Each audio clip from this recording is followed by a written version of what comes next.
और संग्राम, कल वो रितिका आई थी तो उसकी 2nd क्लास हुई है, और वो कल आई तो कल माइग्रेट से किसी ने उसको रोका नहीं है। मैं खाली बता रही हूँ क्योंकि तुमने मुझे बताया माइग्रेट इंस्टॉल करने के लिए, क्योंकि मेरे को तो माइग्रेट जमता नहीं है। मगर ठीक है, तुमने मुझे बोला तो मैंने इंस्टॉल किया। तो ना वो डिलीवरी एजेंट्स का माइग्रेट डालते हैं, ना वो गेस्ट का माइग्रेट डालते हैं। वो यस मैडम का आई थिंक कल उन्होंने ऐसे ही टाइम पास करने के लिए किया था, सो दैट उनको मेरे साथ यू नो फंसाने के लिए कोई फुटेज मिल जाए, मुझे लग रहा है ऐसे, मगर पता नहीं है। मैं तो कहानियां बनाती हूँ as per you. Take care, have fun. और कोविड के टाइम पे है ना, मधुश्री जी ने कुछ पॉडकास्ट चालू किया था, and I did that podcast free for her. So I am just trying to tell you कि रितिका जी बात पैसे की तो है नहीं। हम लोग कुछ अच्छा साथ में बिल्ड कर ले तो अच्छी बात है। बिकॉज जैसे मैंने उनको तभी हेल्प किया, अब मुझे नहीं पता उनके पॉडकास्ट के कितने व्यूज़ आए कि नहीं आए, क्योंकि उस समय मैंने सुशांत सिंह राजपूत के ऊपर वीडियोस बनाए थे, तो वो हमारी आईटी सेल की आइडियोलॉजी से मैच हो रहे थे, तो मेरे वीडियोस बहुत वायरल होते थे। तो इसलिए मधुश्री जी ने भी मेरा वीडियो लिया था, वो मेरे इंस्टाग्राम पेज पे है। बट अभी क्या है, अभी मैं न्यूट्रल हूँ। तो जब मैं न्यूट्रल हूँ तो मेरे जितने भी ऑर्गेनिक लाइक्स एंड व्यूज़ हैं, या जितने भी जेन्युइन फैंस हैं इंसान, वो सामने आ जाते हैं। और इंसानों को कुछ नहीं फर्क पड़ता स्टार्स के बारे में। जब स्टार्स की हवा चल रही होती है, आप समझ रहे हो, जैसे अक्षय खन्ना की हवा थी धुरंधर 1 में, तब उसके फैंस बन गए। अब धुरंधर 2 में रणवीर सिंह की हवा है तो रणवीर सिंह के फैंस बन गए। धुरंधर 1 में रणवीर सिंह के फैंस नहीं थे, जबकि धुरंधर 1 भी रणवीर सिंह की फिल्म थी और धुरंधर 2 भी रणवीर सिंह की फिल्म थी, मगर धुरंधर 2 में रणवीर सिंह के फैंस बन गए, समझ रहे हो। और धुरंधर 1 में अक्षय खन्ना के फैंस बन गए, अब वो अक्षय खन्ना के फैंस धुरंधर 2 में नहीं है। तो फैंस क्या है, वो भी मौसम के साथ आते हैं, मौसम के साथ जाते हैं।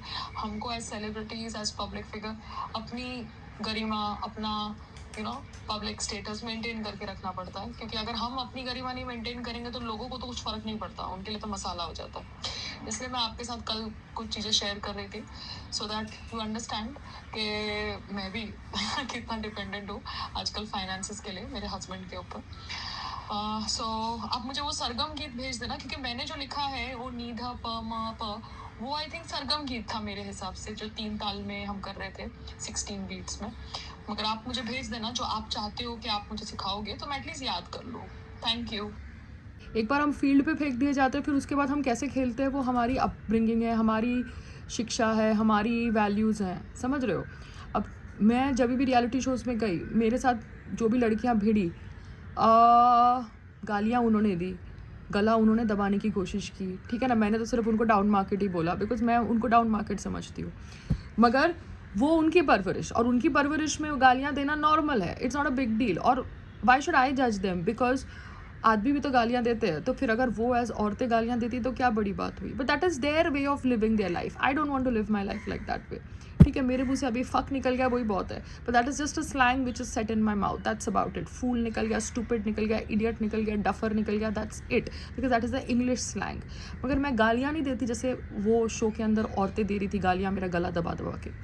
सो वो उनका नेचर था फील्ड में फेंकने के बाद, ठीक है। तो संग्राम जब यूट्यूब लाइव भी कर रहा है तो वो फील्ड में जा रहा है, और उसके बाद उसका मूवमेंट है, चाहे वो उसने दिमाग में सोचा, चाहे उसने वीडियो देखा, चाहे कुछ भी हो, वो उसने फील्ड में जा। उसी तरीके से जब एक एक्टर सेट के ऊपर होता है, चाहे उसने कितनी भी ट्रेनिंग क्यों ना हो, बट एक बार कैमरा रोल होता है तो वो एक्टर कैमरा के सामने जो कर रहा है वो उसकी ट्रेनिंग है, आप समझ रहे हो। तो नच बलिए में फिनाले में संग्राम को कोई फाइट में जाना था, और मैं ऑडियंस में बैठी थी, और एकता कपूर भी थी वहाँ पे, मगर उसने मुझे एक बार भी स्टेज पे नहीं बुलाया, क्योंकि उसकी नाक कटी कि संग्राम कैसे साउथ अफ्रीका के मैच में जा सकता है, और पायल अकेले उसको मैं स्टेज पे नहीं बुलाऊंगी। तो उसने मेरी बेइज्जती करी, उसने मेरी एज अ ब्रांड बेइज्जती करी।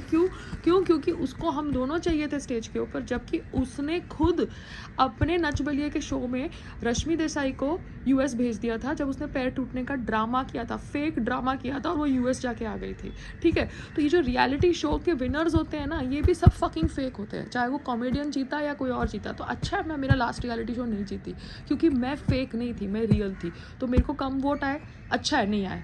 क्यों? क्योंकि वो फेक आदमी को जीतना बहुत ज़रूरी था। क्योंकि वही तो गेम है, आप समझ रहे हो।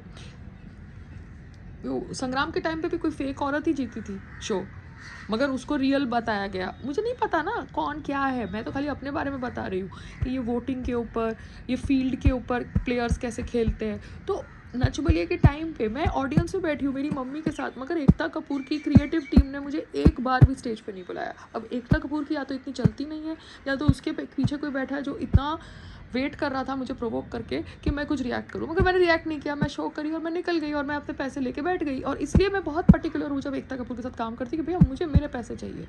अब तुम जाओ दूसरा सीज़न बनाओ, तीसरा सीज़न बनाओ, मुझे कुछ लेना देना नहीं है। तो फील्ड के ऊपर कैसे काम करते हैं। और वही सेट पे मृणाल भी थी, उस तभी वो कोई लड़के को डेट कर रही थी, राइटर को। वो राइटर कौन था, वो एकता कपूर का राइटर था, कोई सीरियल का राइटर था, ठीक है। तो तभी उसको डेट कर रही थी। अब वो किसी को डेट कर रही है, किसी को नहीं डेट कर रही है, वो किसी के साथ अफेयर कर रही है, उसका पर्सनल लाइफ है। She has a right to do whatever a man has a right, simple. I am not going to जज her for her moral ethics, but I am just trying to tell you कि ये लोग सब free में काम करते हैं ये सब सेट्स पे। तो जब पायल रोहतगी पैसे लेके जाती है तो फिर पायल रोहतगी को ये लोग रिपीट नहीं कर सकते ना, बिकॉज पायल रोहतगी फ्री में नहीं आई इनके पास। तो इनकी ईगो हर्ट होती है ना कि पायल रोहतगी फ्री में क्यों नहीं आती। तो अभी मेरी ईगो को ठीक करने के लिए ये लोग मेरे को इतना पुश कर रहे हैं। तो करो, मैं पैसे तो अपने हस्बैंड से ही मांग रही हूँ ना, तुमसे थोड़ा मांग रही हूँ पैसे। तुम्हारे साथ भी मैं इक्वल फुटिंग में ही आ रही हूँ ना, कि काम फ्री में करना है तो बोलो, नहीं करना है तो पैसे दे के लो कोई न्यू कमर को या एस्टैब्लिश को, मुझे क्या फ़र्क पड़ता है। राजपूत भी ऐसे फैंस को रियल समझ बैठा, जो फैंस तब नहीं थे जब उसकी फिल्में चली नहीं, मगर उसके मरने के बाद वो फैंस आ गए। तो फैंस भी मौसम की तरह आते हैं और मौसम की तरह जाते हैं, तो अपने आप को बचा के रखो।